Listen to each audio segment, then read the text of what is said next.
Warahmatullahi wabarakatuh. Di pelajaran ini kita masih membahas tentang mengelola informasi dalam ceramah. Pada bagian 2 ini kita akan menganalisis isi struktur dan kebahasaan dalam teks ceramah, kemudian mengkonstruksi ceramah. Yang pertama kita bahas tentang isi dan struktur dalam teks ceramah. Jadi struktur teks ceramah itu ada 3. Yang pertama pendahuluan, kemudian isi, kemudian yang ketiga penutup. Di pendahuluan ini ada di situ bagian pada isu atau permasalahan dan pandangan umum penulis.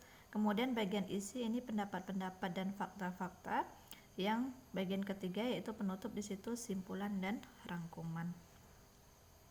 Ini adalah contoh struktur teks ceramah. Di bagian pendahuluan di situ tadi yang berupa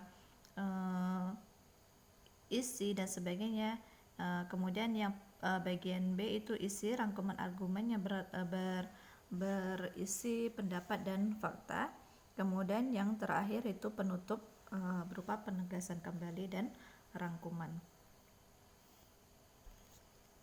Kemudian selanjutnya di sini kita mengidentifikasi kaidah kebahasaan.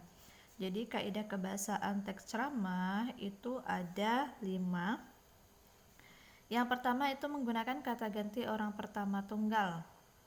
Di situ saya, aku, kami, dan kata ganti orang kedua jamak. Kalian, hadirin, bapak-bapak, dan lain-lain. Kemudian menggunakan kata istilah yang berkenaan dengan topik yang dibahas. Berarti sesuai topiknya. Kalau topiknya tentang keagamaan, berarti di sana banyak menggunakan istilah-istilah keagamaan dan lainnya. Kemudian menggunakan kata kerja mental. Ya, contohnya di sini diharapkan, memprihatinkan, perkirakan, dan lain-lain. Terus menggunakan kata persuasif. Ya. Contohnya itu hendaklah, sebaiknya, diharapkan, perlu, harus, dan sebagainya. Yang terakhir itu menggunakan kata yang menunjukkan hubungan argumentasi. Di situ sebab akibat, ya, jika, maka, sebab, karena, dengan demikian, dan akibatnya.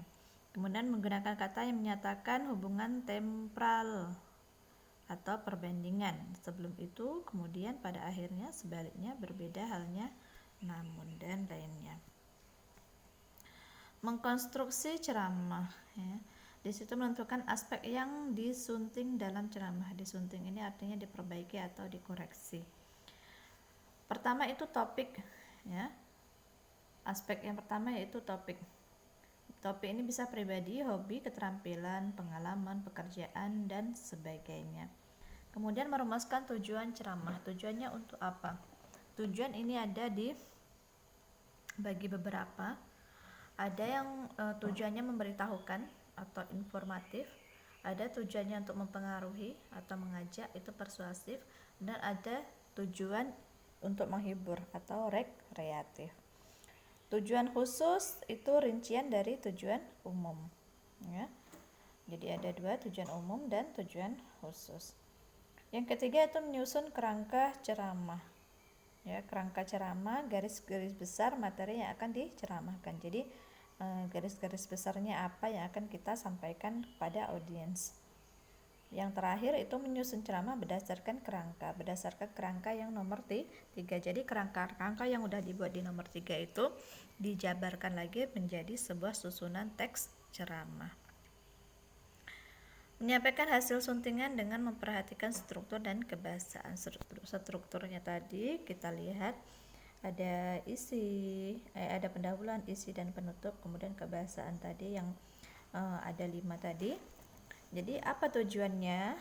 Tujuan menyunting itu untuk menyempurnakan atau mengurangi kekeliruan yang mungkin terjadi dalam suatu teks. Jadi langkah-langkah menyunting teks ceramah. Yang pertama, penyiapan teks yang akan disunting. Berarti kita harus mencari teks ceramah yang akan kita koreksi. Kedua, menyediakan bahan-bahan pemandu penyuntingan. Berarti bahan-bahan pemandu di sini mungkin sumber-sumber yang kita jadikan pedoman untuk mengkoreksi. Mungkin dari buku ejaan yang dibenarkan atau buku-buku istilah-istilah topik dalam tema tersebut gitu. Yang ketiga, mencermati bahan suntingan secara cermat. Berarti di sini kita membaca dan mencermati atau mengamati teks ceramah yang akan kita sunting. Yang keempat, memperbaiki kesalahan yang terdapat dalam bahan suntingan secara benar. Baru ini mana-mana yang tadi kira-kira salah atau kurang benar, barulah itu diperbaiki. Oke, untuk tugas di sini identifikasilah kaidah-kaidah berikut dalam teks ceramah. Kata ganti orang pertama, kata ganti orang kedua sapaan, kata sambung sebab akibat, kata sambung temporal, kata-kata teknis, kata-kata kerja mental, dan kata-kata kerja persuasif. Ini yang ada di kaidah ini ya. Jadi kalian cari ini ya di wacana berikut nih ya. Ini wacananya, kalian baca sendiri nanti. Ini di bagian pertama kemarin wacana ini juga udah ada. Oke, sampai di situ pertemuan kita. Selamat belajar dan terima kasih.